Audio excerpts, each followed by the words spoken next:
Rating iba't ibang flavor ng Ofuf. Let's go! Okay, so mga kadugot, meron ako ditong 4 na flavor ng Ofuf. So una, meron ako ditong chocolate na Ofuf, matcha green tea na Ofuf, orange Ofuf, at saka ube Ofuf. Bali dati natikman ko na to pero 2 flavor lang. Ngayon, nagulat ako kasi 4 na pala ang flavor nitong Ofuf. So ngayon, i-rate natin sila kung sino ang pinakamasarap. So, buksan na natin!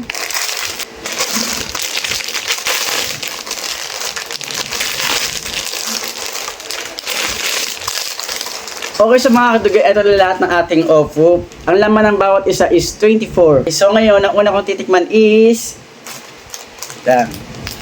okay, orange. So, orange ang ating unang titikman. Okay, ito siya. Tikman na natin.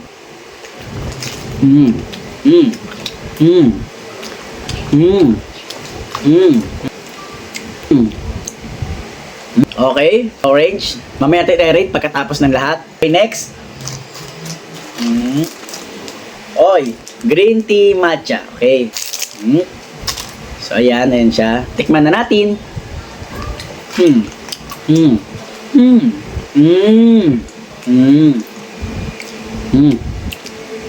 Okay.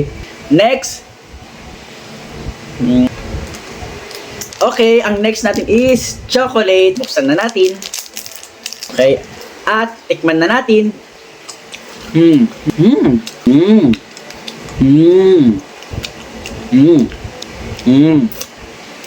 Okay.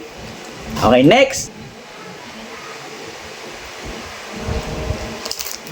Sakto ube. Nakuha ko kahit nakataklob ako ng mata. Next ube is, buksan na natin.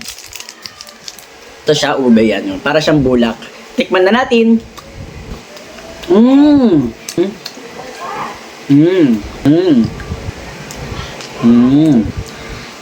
Okay. Ngayon, natikman ko na lahat. At, i-rate mo na mababa o mataas. Okay. Unahin kong i-rate is ito. Itong green tea matcha. Bibigyan ko siya ng 7 kasi hindi siya tulad nung iba na unang agat, malalasahan mo agad. Parang yung flavor niya is wala mismo sa, dito sa pinakabulak niya. Ang flavor niya is mismong palaman. Para sa akin, 7 ng matcha kasi hindi agad siya nalalasahan.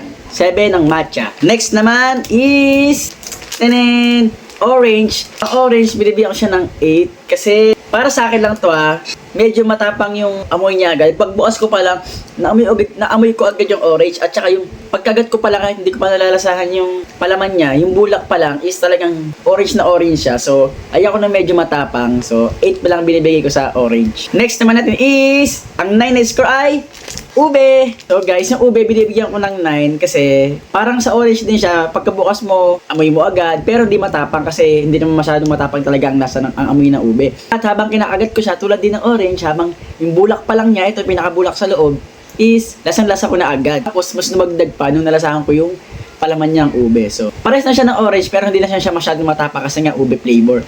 So, para sa akin, itong Ofuf ube flavor ang 9. At syempre, pinaka-the best at number 10 is Ofuf chocolate. Grabe, wala akong masabi. Pagbukas ko pala sa kanya, hindi siya agad yung wala masyadong amoy. Pero, kapag tinikman mo siya, nakaka-addict yung ano niya. Parang sumulit-ulit. Ofuf ang pinakamasarap. So, okay. Para malaman natin kung pare-paras tayo ng rate, papatikin ko siya sa iba. So ayan, papatikin ko ito kay Boy Ubo. Tapos, pag di namin naubos, pamimigay ko sa mga bata. Let's go! Yeah!